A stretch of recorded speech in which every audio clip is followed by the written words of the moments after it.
Em nome do Pai, do Filho e do Espírito Santo. Amém. Ave Maria, cheia de graça, o Senhor é convosco. Bendita sois vós entre as mulheres, e bendito é o fruto do vosso ventre, Jesus. Santa Maria, Mãe de Deus, rogai por nós, pecadores, agora e na hora de nossa morte. Amém. São José, rogai por nós. São Felipe Neri, rogai por nós. Nossa Senhora de Fátima, rogai por nós, em nome do Pai, do Filho e do Espírito Santo. Amém. Bom dia a todos. Nós estamos aqui na página 234 do livro As Dores de Maria, Ao Pé da Cruz, ou As Dores de Maria, escrito pelo padre Frederick William Faber. Assim, podemos perder a Jesus de 3 modos. Podemos separar-nos dele abruptamente pelo pecado. Podemos afastar-nos quieta e graciosamente por confessar que os atrativos do mundo são maiores que ele. Podemos apartar-nos lentamente e por etapas imperceptíveis, sempre com a face voltada para ele, ao nos afastarmos da nobreza. Tudo porque ele não é um princípio fixo em nós, mas o desejo de agradar ao mundo o é. Se todavia o perdemos de uma dessas 3 maneiras, pecado, mundanidade, desejo de agradar, e ele nos desperta pela graça, o que havemos de fazer? A terceira dor, nulo ensina. Deve ser uma dor para nós. Devemos procurar aquele que perdemos. Talvez não permita que o achemos imediatamente. Provavelmente não o permitirá. Mas devemos pôr de lado tudo mais para prosseguir a busca. Outras coisas devem subordinar-se a esta. Devem esperar ou recuar. Mas não devemos ser precipitados em nossa busca. Não devemos correr. Devemos andar. Não devemos fazer violência a nada, nem sequer a nós, embora a mereçamos abundantemente. Não é tempo de fazer novas penitências. A perda de Jesus é penitência suficiente, agora que a descobrimos.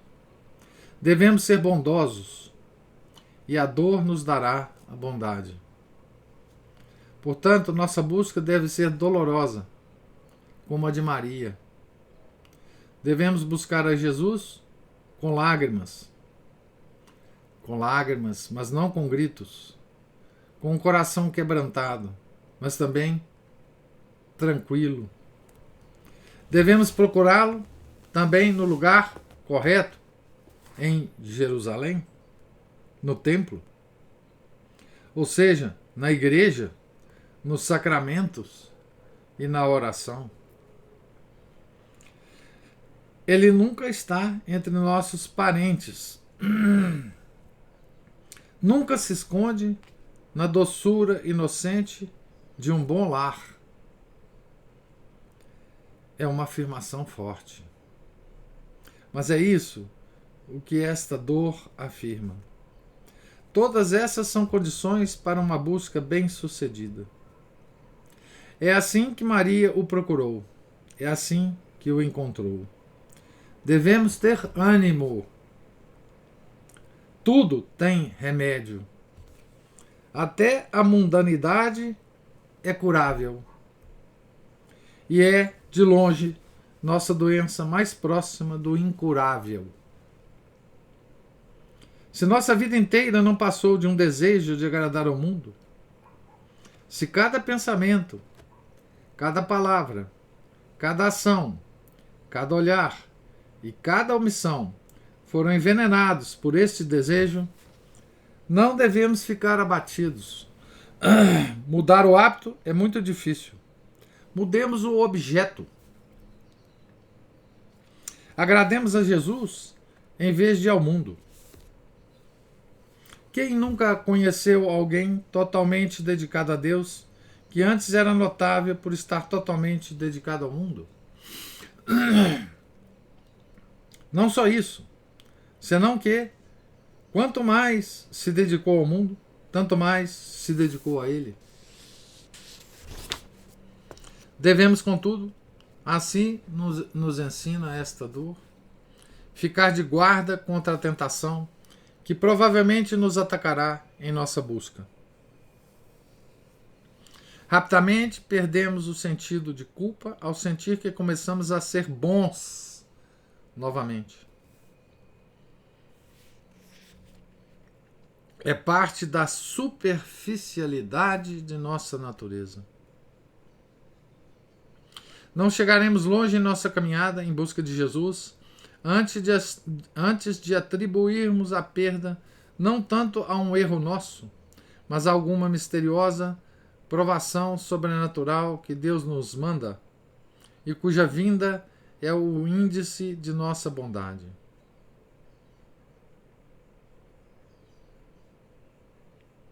Sentimos o coração arder dolorosamente por nosso Senhor. Certamente não é o mesmo coração que havia pouco vivia contente sem ele. A mudança de sentimento não foi repentina ou marcante, e, portanto, não é nova. Assim, argumentamos. A verdade é que nossa mutabilidade é tão grande que parece inacreditável, mesmo para nós, a não ser no momento da mudança, quando a vemos com os nossos olhos. Não tenhamos um ponto de vista grandioso a respeito dos castigos sobrenaturais. São raros e não são para nós. Nós simplesmente pecamos e somos punidos por isso. É nossa punição ter de procurar aquele que antes vivia em nós e que somente nos deixou com relutância. Estejamos certos de que todas as coisas relacionadas a nós são comuns.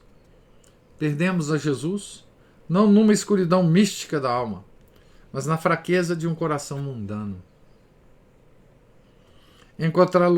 Encontrá-lo-emos não numa visão ou numa imperiosa operação interior da graça, mas na retomada de nossas velhas orações, na fragmentação dos velhos sacramentos. Aqui, o maligno ilude a muitos. Eles procuram uma impressão de Nosso Senhor que seja mais notável que a que tinham antes. Assim vão a Deus, não o discernem e passam por ele. Não é comum que os homens desistam de uma busca. Mas se essas almas não o fazem, não veem todas que têm diante de si um deserto em que podem morrer, o qual, porém, certamente jamais atravessarão? Maria poderia pensar que a perda de Jesus fosse uma aprovação sobrenatural e teria pensado verdadeiramente. Mas pensou que fosse por sua própria culpa e assim alcançou uma veracidade muito maior.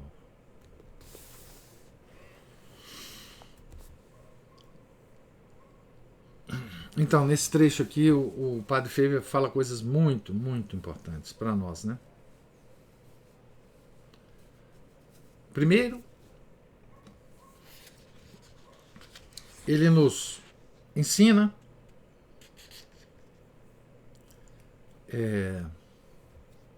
as 3 formas de nós perdermos a Jesus, né? Pecado, mundanidade, desejo de agradar. Desejo de agradar é o famoso respeito humano, que é um termo usado na teologia católica, é um termo teológico, né?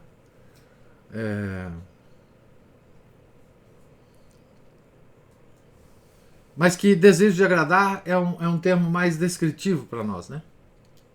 Desejo de agradar o mundo, as pessoas, ao invés de agradarmos a Deus. Né? Então, ele fala essas três formas, né? Pecado, mundanidade, desejo de agradar. E veja, o que é mais interessante aqui é que ele descreve, bom, o pecado. Né? O pecado, bem, nós sabemos, porque nós cometemos a todo momento, né? Sobre o pecado. Nós sabemos dele, né? Mas, olha que coisa interessante, né? Ele diz, o pecado é um afastamento abrupto de Nosso Senhor. Né? Então, para isso nós temos um remédio, né? Nós católicos, né? Ninguém mais tem, né, esse remédio, tá? Ninguém mais tem esse remédio, só nós católicos, né?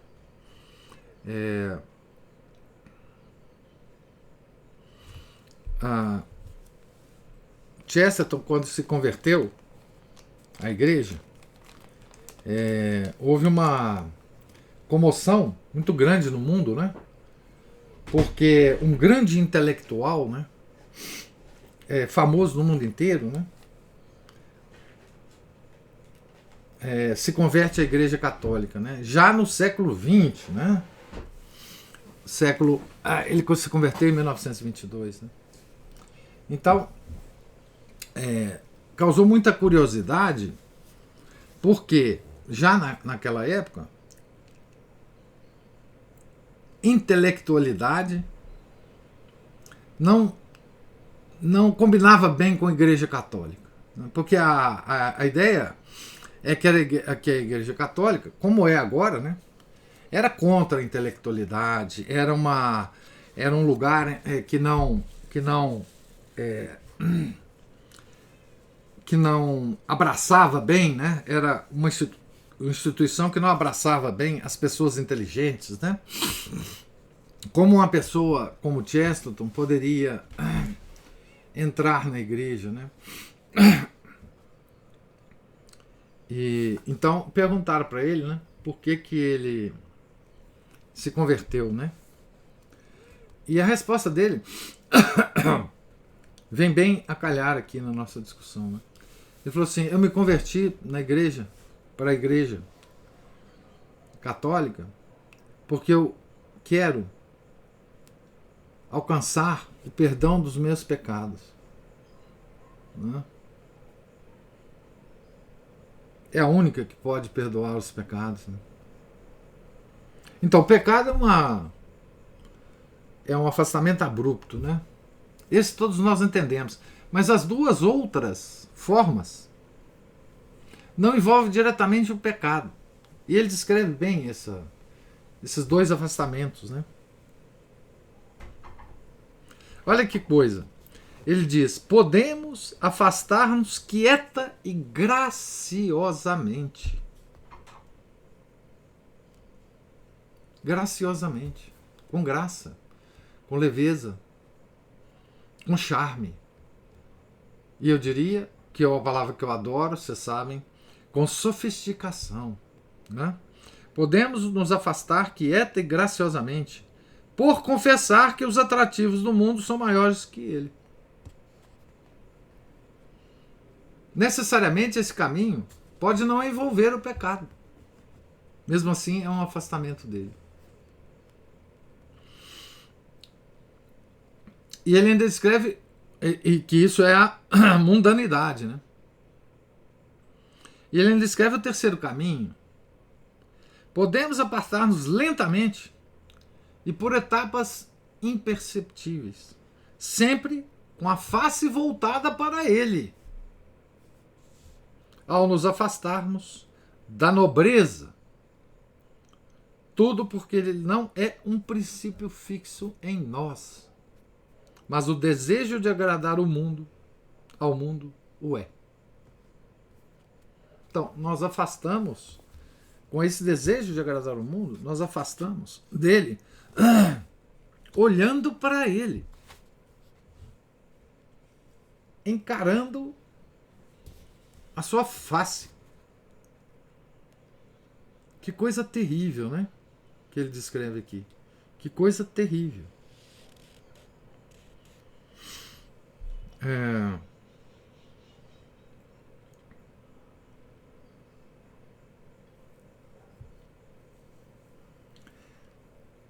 Outra coisa que ele fala é que das três formas de nos afastarmos de Nosso Senhor, uma é pior do que todas. Uma é quase incurável.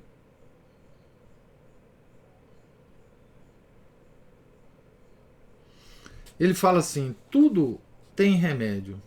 Até a mundanidade é curável. E é de longe nossa doença mais próxima do incurável. O acordo com o mundo. Nos sentirmos confortáveis no mundo, né? Tá certo?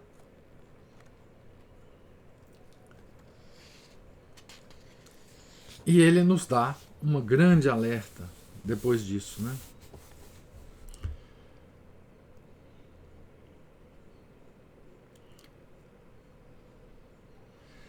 Ele fala assim: devemos, contudo, assim nos ensina esta dor, ficar de guarda contra a tentação que provavelmente nos atacará em nossa busca.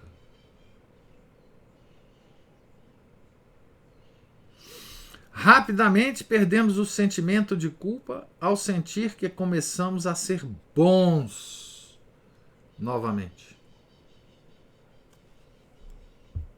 É parte da superficialidade de nossa natureza.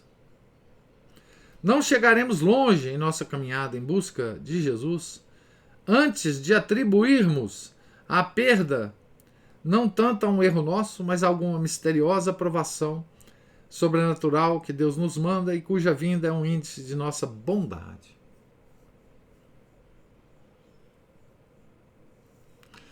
Então, mais uma vez eu vou lembrar do Chesterton aqui, né? O Chesterton comenta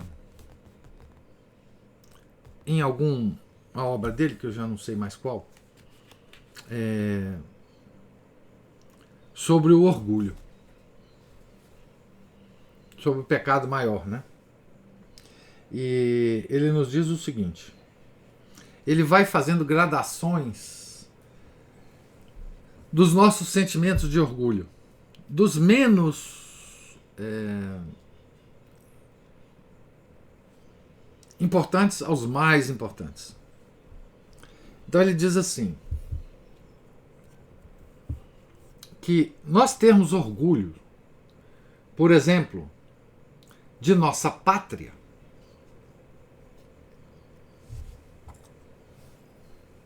não é uma coisa grave. E até, às vezes, desejável. Por quê? Porque a nossa pátria, os nossos heróis, a nossa história, não tem nossa participação. Então nós temos orgulho de alguma coisa que não tem a nossa participação. Não é? E ele vai raciocinando e chegando mais próximo de nós esse orgulho. Então ele diz: nós podemos ter orgulho da nossa família, dos nossos antepassados. Não é? Eu tive um antepassado, eu orgulho muito, ele era, sei lá, um padre muito piedoso, numa vilazinha no interior do Brasil, fez muitas obras de... Bom, esse também é um orgulho que está longe de nós. Nós temos orgulho por uma coisa que nós não participamos, né? Então ele vai chegando próximo e vai chegar no que o Chesterton considera que é o pior tipo de orgulho. E ele diz: o pior tipo de orgulho é quando nós nos orgulhamos da nossa bondade. Tá certo? Porque nisso Isso está dentro de nós, né? A nossa bondade. E a gente sabe que se nós formos realmente bons, essa bondade que está em nós não é uma propriedade nossa. É uma graça de Deus, né? Então, o Padre Faber nos alerta contra esse tipo de coisa. Quer dizer, nós não devemos imaginar, né, que nós estamos passando por uma provação altíssima, sobrenatural, que Deus mandou para nós, né? Tá certo? Estejamos certos que todas as coisas relacionadas a nós são comuns. Não tem nada de especial, né? Perdemos a Jesus não numa escuridão mística da alma, mas na fraqueza de um coração mundano. Encontrá-lo-emos não numa visão ou numa imperiosa operação interior da graça, mas na retomada de nossas velhas orações, na frequentação dos velhos sacramentos. Aqui o maligno ilude a muitos. Eles procuram uma impressão de Nosso Senhor que seja mais notável que a que tinham antes. Assim vão a Deus, não o discernem e passam por ele.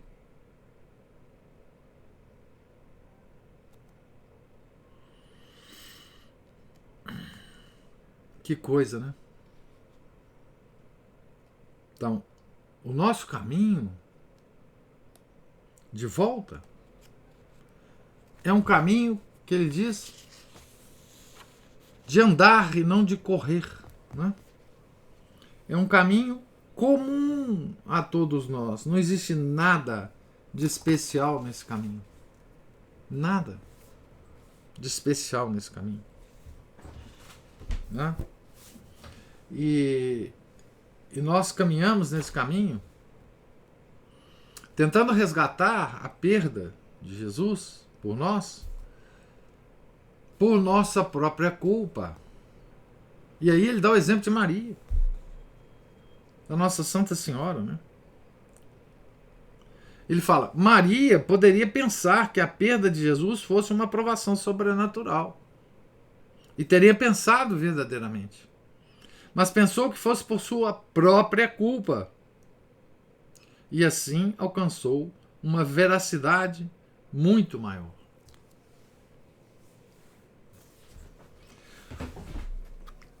Então, nas nossas mentes sofisticadas, né,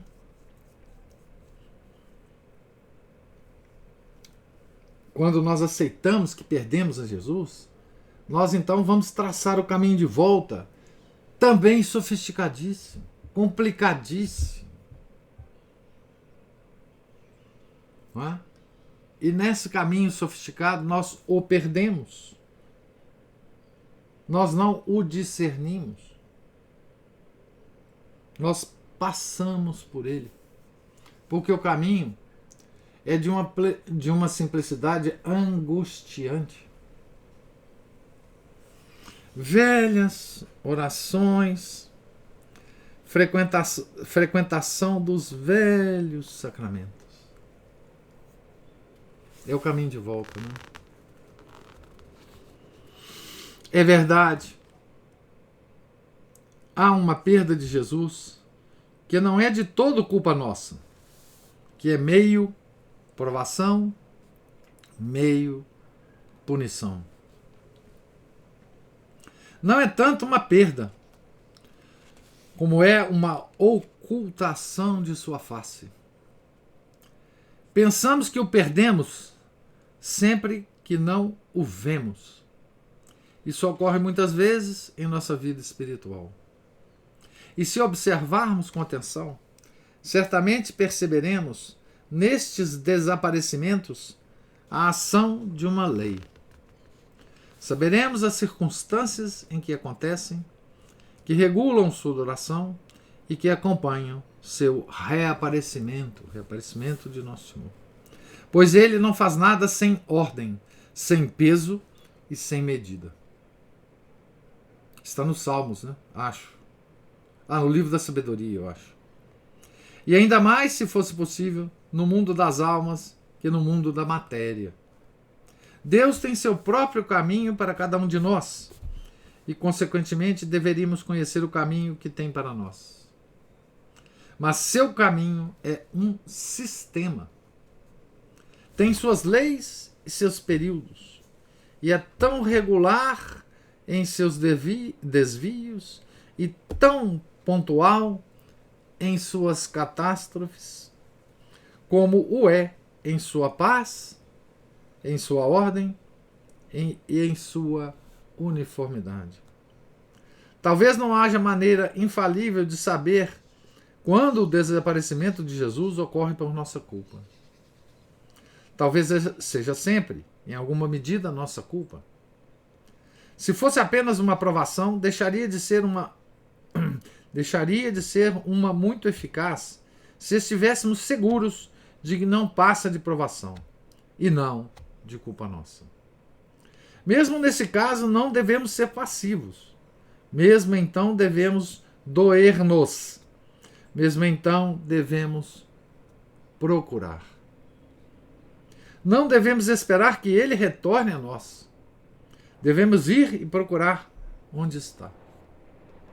Até o encontrarmos, todavia, não procuremos consolo em nosso diretor espiritual ou em nós, nem muito menos na compaixão das criaturas ou nos confortos da terra.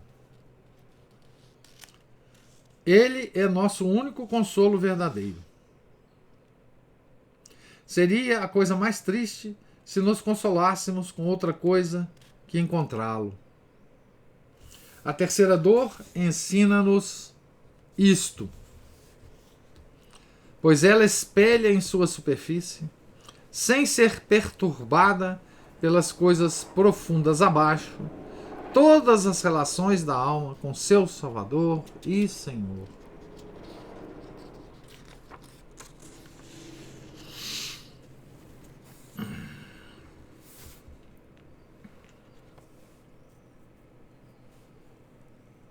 Deus tem seu próprio caminho para cada um de nós e, consequentemente, deveríamos conhecer o caminho que tem para nós. Mas seu caminho é um sistema. Tem suas leis e seus períodos. Para cada um de nós, né?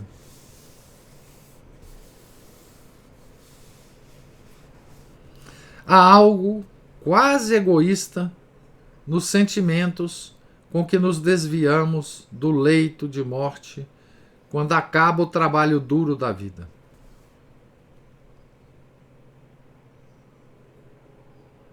Há quase um sentimento egoísta. Há um senso de calma e de repouso que por um momento parece um gozo. Mas não é assim. Nossa natureza não pode evitá-lo. Foi uma angústia ver alguém amado sofrer tão terrivelmente, vê-lo lutar contra um inimigo obscuro e ser incapaz de ajudá-lo, a não ser por orações que fazíamos distraídos, somente porque a vontade altruísta do pranteador já é uma oração junto a Deus. Tantas vezes dependiam da luta. Muitos interesses estavam em jogo. Ficávamos mal ao pensá-lo, mas pior ao vê-lo. Ora por cima, ora por baixo, nesta hora tremenda. Agora tudo acabou. Tanto quanto podemos ver, terminou bem, feliz e corretamente. Seu corpo é inofensivo, sua alma aceitável. Não há nada para incomodar nosso amor por ele, porque não há nada que o aflija e atormente. É uma bela mudança para ele, uma suave mudança para nós. Nosso coração está cheio até a borda da expansão que pertence ao verdadeiro repouso. Tal é o nosso sentimento ao vermos a Jesus e a Maria no limiar da casa de Nazaré, juntos novamente, os dois corações como um, à margem daquele mar largo e tranquilo de 18 anos, durante os quais não se separarão jamais. Até os 30 anos, né? Do começo da missão pública, né? Do ministério público de Nosso Senhor. O coração de Maria ainda está quebrantado. Precisa estar sempre quebrantado. Mas interiormente bate outro coração, que não a deixará novamente por anos e anos. Mas existe um brilho calmo, pesaroso, noturno ao redor de sua dor, muito diferente da escuridão, do delírio, do enfado, dos 3 dias de perda. Ela recuperou a Jesus. É uma paz para nós e para ela. Em verdade, ela há de ser invejada, agora por suas alegrias, mesmo em meio à multidão de suas dores.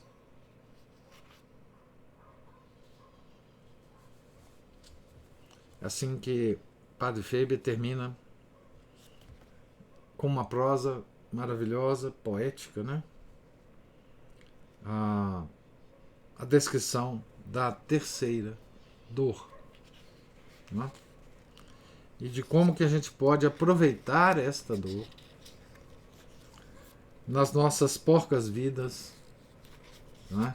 Como a gente pode aproveitar as lições dessa dor e como a gente pode, na proporção das nossas forças, imitar a Nossa Santa Senhora nessa nossa reaproximação de Nosso Senhor, né?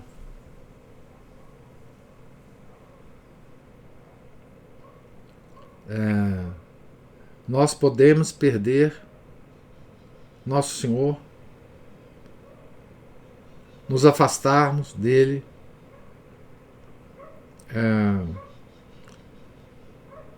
ficarmos longe dele, como Maria ficou longe de Jesus nesses 3 dias, né? E como nos aproximarmos novamente dele. Então, eu vou parar aqui a nossa leitura no final desse capítulo, para começarmos amanhã, se Deus quiser, a quarta dor na página 239, né? E agora gostaria de ouvir, se houver comentários, observações sobre essa leitura de hoje, né? Dessas lições, né, que o Padre Faber nos dá, né, sobre os modos que nós podemos perder a Jesus e sobre o modo de nos reaproximarmos dele, né?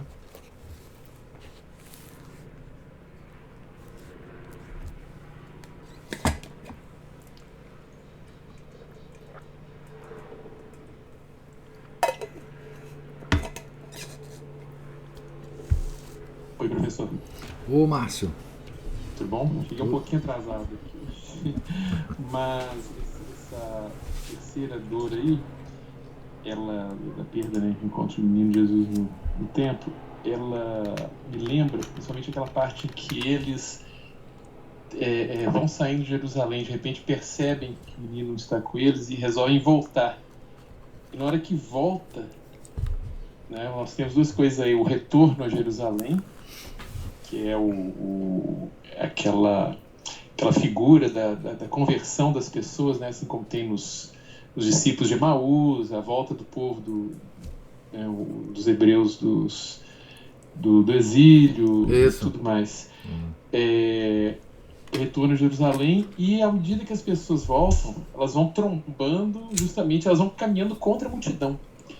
E aí me fez lembrar aquele dizer do Santo Curadas que fala: se você não estiver batendo de frente com a multidão, se você não estiver indo no sentido contrário da grande massa, assim, no sentido, nas palavras que eu estou usando, mas no sentido que ele está dando, algo de errado está havendo com a sua vida espiritual, você não está seguindo os caminhos de Deus. Né? E era só esse breve comentário, caso você queira fazer alguma coisinha. Muito obrigado. É aquela velha figura, Márcio,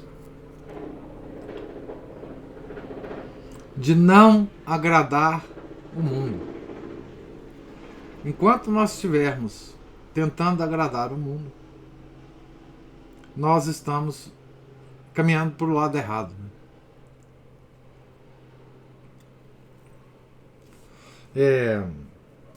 Jerusalém aqui é figura da igreja, né? Eles foram a Jerusalém no templo, né? Eles encontraram Nosso Senhor no templo, né? Quer dizer, é onde nós devemos encontrar Nosso Senhor, né? No Santíssimo Sacramento, né?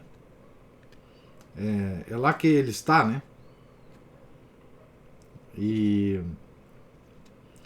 é aquela velha história que tem tantos romances, né? E tantas metáforas bonitas, né? É isso mesmo, ir contra a multidão, né? Ir contra o mundo, né? Ir contra os ditames do mundo, ir contra os deuses do mundo, né? Afirmar aquela velha história que se repete, se repete, se repete no Velho Testamento, né? Repete de forma irritante, né? Do povo judeu, mesmo vendo todos os milagres que Deus está fazendo com eles, especificamente com eles caem na idolatria, né? Eles caem na idolatria. Deus chama o povo judeu, expressão do próprio Deus, de povo de cabeça dura, né? Povo de cabeça dura. E várias vezes ele quer exterminar o povo judeu. E Moisés vai lá e fala: não, peraí, calma, olha essa promessa que você fez, Abraão, Isaac e Jacó, peraí, não é assim, vamos lá, eu vou descer de novo, né?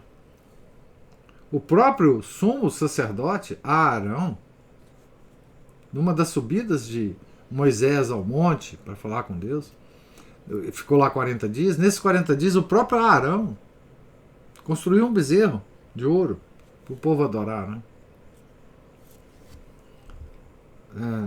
Então, o que estava acontecendo com o povo judeu? Eles estavam indo na mesma direção do mundo. Tá certo? Eles estavam no deserto, seguindo as orientações precisas, geográficas de Deus, para a terra prometida. Deus estava alimentando eles todos os dias. Deus estava fazendo milagres impressionantes. E eles esqueciam disso rapidamente, começavam a praguejar contra Deus e caíam nas idolatrias dos povos que os circundavam, trocando Deus por esses ídolos. Então, essa é a história do povo escolhido. Não é a história dos outros, não. Essa é a história do povo escolhido. Povo de cabeça dura. Cerviz dura, né? Muitas vezes nas traduções da Bíblia a gente lê essa expressão. Nós somos esse povo, né? Nós somos o povo. O povo escolhido do Novo Testamento é a igreja, né? Jerusalém é a igreja. Então, essa é uma tônica do afastamento de Deus para seguir os ditames do mundo, uma tônica permanente, né? Cairmos nas luzinhas piscando do mundo, né? Na musicalidade do mundo, né? Acontece conosco exatamente o que aconteceu permanentemente com o povo. Olha, se há uma coisa no Velho Testamento, em todo ele, que é uma constante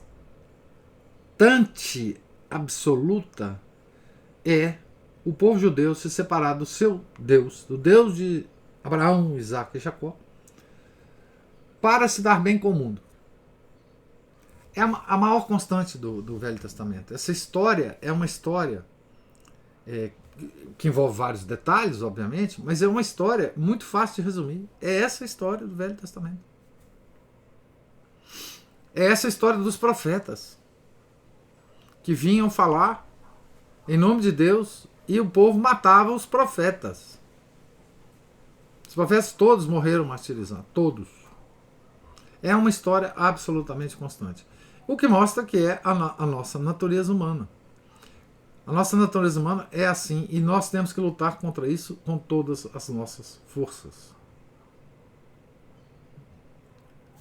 Não é?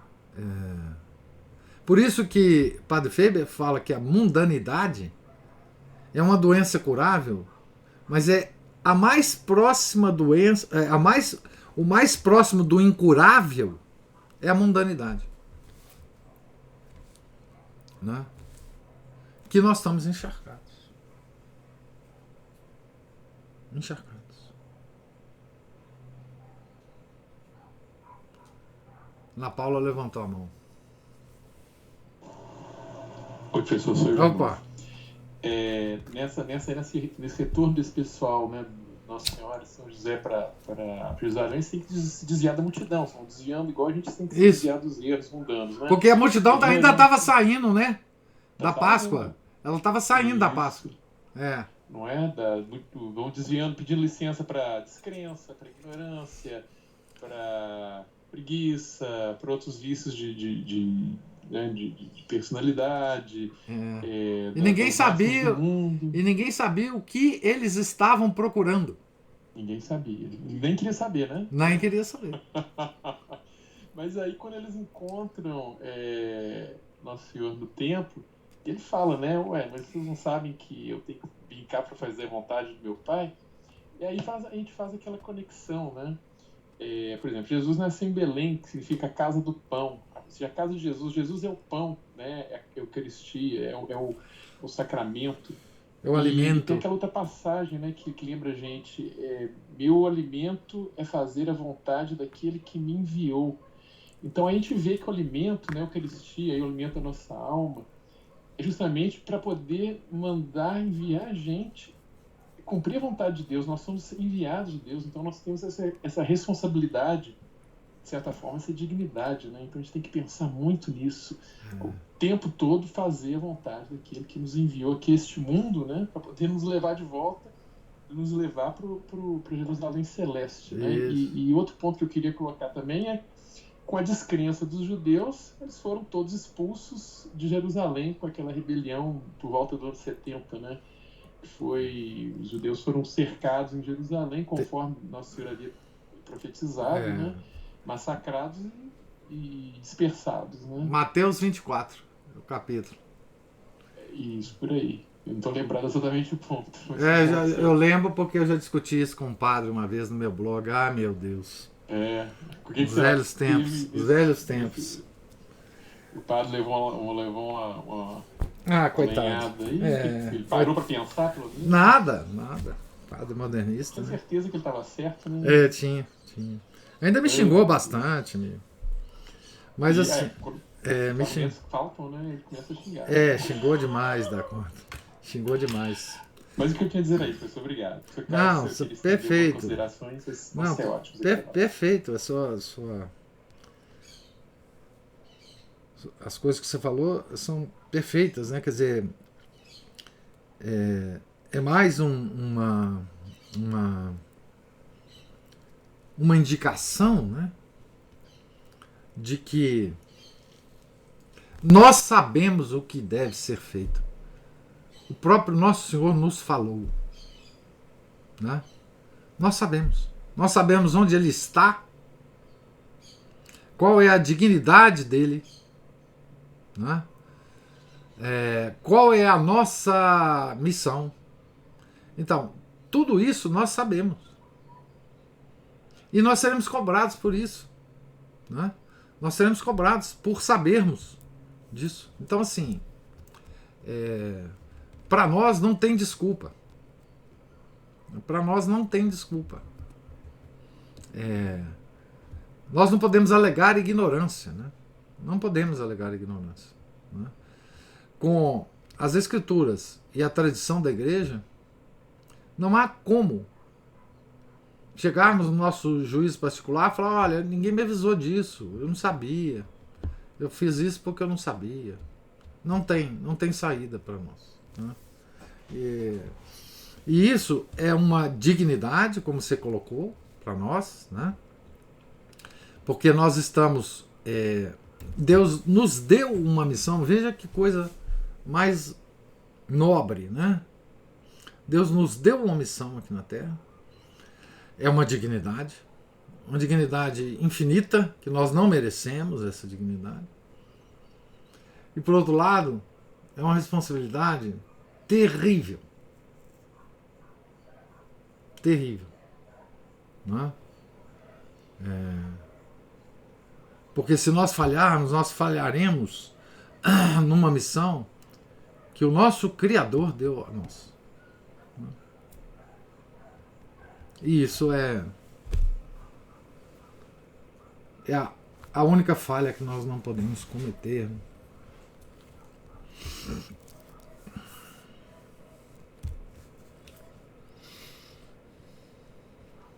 Professor, o senhor me fez lembrar agora, só uma última consideração, prometo, é que o tanto que assim, é preocupante, o tanto que as pessoas, às vezes a gente mesmo de forma distraída não cumpre bem os seus deveres de Estado ou não está atento a dar prioridade àquilo que tem que ser feito, né? Assim, tem que discernir até a prioridade diante de uma situação com opções A, B, C, você tem uma opção que é boa, mas tem algo ali melhor e mais de necessidade, mais premente a ser feita. E muitas vezes a gente acaba por distração, por falta de consideração, perder ou escolher o melhor, né? Eu me lembro aquela parte de Maria escolheu a melhor parte, né, quando estava Maria e Marta, né, na casa do Nosso Senhor. Mas assim, a quantidade de gente que não tem sequer a mínima noção desses deveres, porque pelo menos a gente levanta os deveres, deixa eu ver qual que eu vou pegar primeiro.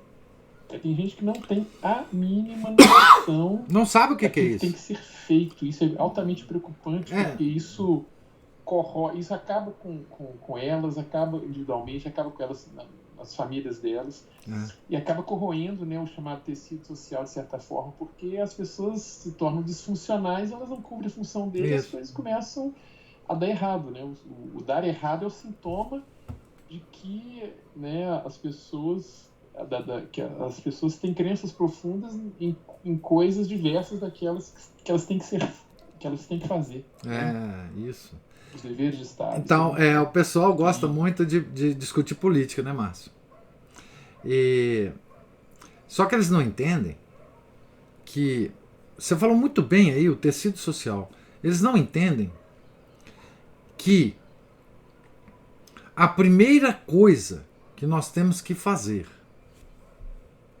para manter algum tipo de ordem social antes de esbravejar com o mundo, antes de reclamar com todo mundo, é cumprir os nossos deveres de Estado. Porque senão não há ordem possível na sociedade, nem na nossa vida. É a tal ordenação dos bens e a ordenação dos males, né?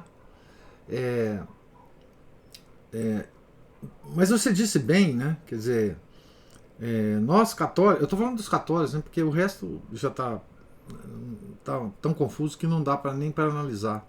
Mas nós católicos, nós não começamos o nosso pensamento político e social e individual com os deveres de Estado. E aí nada é feito, nada pode ser feito, nada será feito, porque a base é essa. A conceito de dever de Estado, ele se perdeu completamente na nossa vida. Nós católicos, que eu estou dizendo.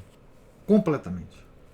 Completamente. Então, assim, nós temos que resgatar essa coisa simples que a igreja nos ensina. Simples. Simples. Primeiro, cumprir os deveres de Estado. Depois você pode pensar em fazer outras coisas. Né? Então, você disse muito bem.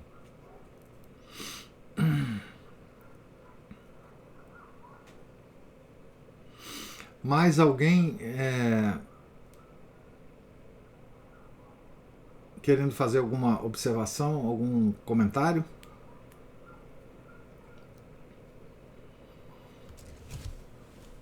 Então, nós estamos aqui na página 239, vamos começar a leitura da quarta dor, se Deus quiser, amanhã, né?